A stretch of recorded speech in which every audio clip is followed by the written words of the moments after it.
अस्सलामुअलैकुम ताहिर भाई, तैयार हो जाओ। आज मैं आपसे बड़े मुश्किल सवालात पूछने जा रहा हूँ। वालेकुम अस्सलाम। अरे जो मर्जी पूछ, तू कौन सी ऐसी बात है? जनरल नॉलेज का कुछ भी पूछ ले भाई, मैं तैयार हूँ। चलो भाई ठीक है। सबसे पहले मैं जानवरों की मालूमात का एक सवाल पूछता हूँ। तो मुझे ये बताओ, किस मुल्क में ऐसी मुर्गियाँ पाई जाती हैं जो नीले रंग के अंडे देती हैं?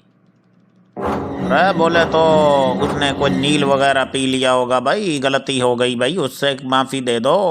वैसे बता देता हूँ भाई, चिली ऐसा मुल्क है, चिली, जिसमें ऐसी मुर्गियाँ पाई जाती हैं जो नीले रंग के अंडे देती हैं भाई। अरे कमाल करके हो। चलो मैं अब आपसे जुग्राफिया की मालूमात का सवाल पूछता हूँ। तो मुझे ये बताओ, मीनारे पाकिस्तान की बुलंदी कितने फुट है? अरे बोले तो 196 फुट है मीनारे पाकिस्तान की बुलंदी। भाई 4 फुट और करके जरा 200 पूरा पता नहीं क्यों नहीं किया, ये नहीं समझ में आई बात भाई। अरे हाँ ठीक है भाई। अब मैं आपसे खेलों की मालूमात के बारे में पूछता हूँ। तो मुझे ये बताओ, जुडो के खेल को कब ओलंपिक गेम्स में शामिल किया गया? अरे कौन से जूडो कराटे तू सीख कर कौन सी लड़ाइयाँ करने जाने के मूड में है? बहरहाल जूडो के खेल को ओलंपिक में जो है 1964 में इसमें शामिल किया गया भाई।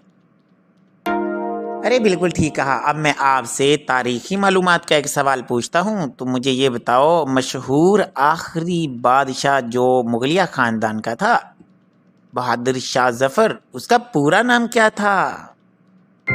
भाई ध्यान कीजिएगा भाई, पूरा नाम ना बोले तो ये ना सर तन से जुदा कर दे। बादशाह इसी टाइप के हुआ करते थे। हाँ तो मैं आपको उनका पूरा नाम बताता हूँ, सिराजुद्दीन मोहम्मद बहादुर शाह जफर। या बोले तो जैसे पूरे खानदान के नाम इकट्ठे किए हुए हैं भाई।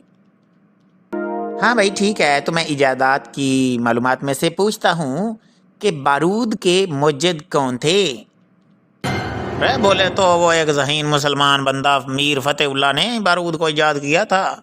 बहरहाल तू इस तरह के सवाल ना कर। माचिस वाला पटाखा तेरे पाँव में फोड़ा तो तूने 10 फुट पीछे जा गिरना है, जिस तरह का तू मम्मी डैडी है भाई। अरे अरे अब ऐसी भी बात नहीं। चले मैं आपसे अब साइंस की मालूमात का एक सवाल पूछता हूँ। तो मुझे ये बताओ, धूप में बैठने से कौन सा विटामिन हासिल होता है? अरे ये तो तू किसी 1 साल के बच्चे से भी पूछेगा ना, वो भी आपको इशारों से ज़रूर समझा देगा भाई। तो ये विटामिन डी हासिल होता है धूप से, सूरज की रोशनी से। अरे ठीक हो गया। अब मैं आपसे अदबी मालूमात का एक सवाल पूछता हूँ। तो मुझे आप ये बताओ कि मौलाना गुलाम कादर ग्रामी जो थे, किस जुबान के शायर थे?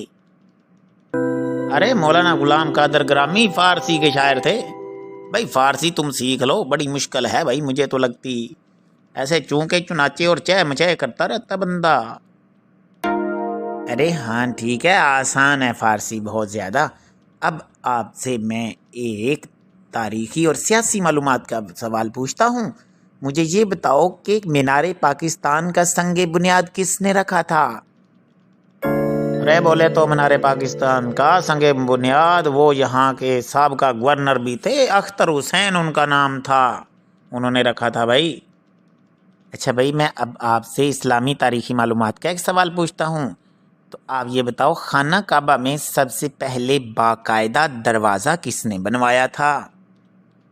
अरे हाँ भाई, उनका पूरा नाम असद हुमैरी है, उन्होंने ये दरवाज़ा बनाया, असद हुमैरी। हाँ भाई, सारे सवालात के जवाब हो गए। अब दोबारा तैयारी करके आना, मज़ीद मुश्किल सवाल पूछूंगा। और बताओ क्या खाओगे आज? अरे तैयारी अच्छी होती है, फिक्र ना करो। तो ऐसे बोले तो ऐसी तैयारी रहेगी तो CSS भी कर जाऊंगा भाई, तो फिक्र नहीं करो। बहरहाल जनरल नॉलेज तो ज़रूरी है, और ये आखिर में ही करते हो हमेशा काम की बात। जो मर्ज़ी खिला दो भाई, खाने के लिए हमेशा तैयार रहता हूँ। अल्लाह की नेमतों को कौन भाई ऐसे मना करता है।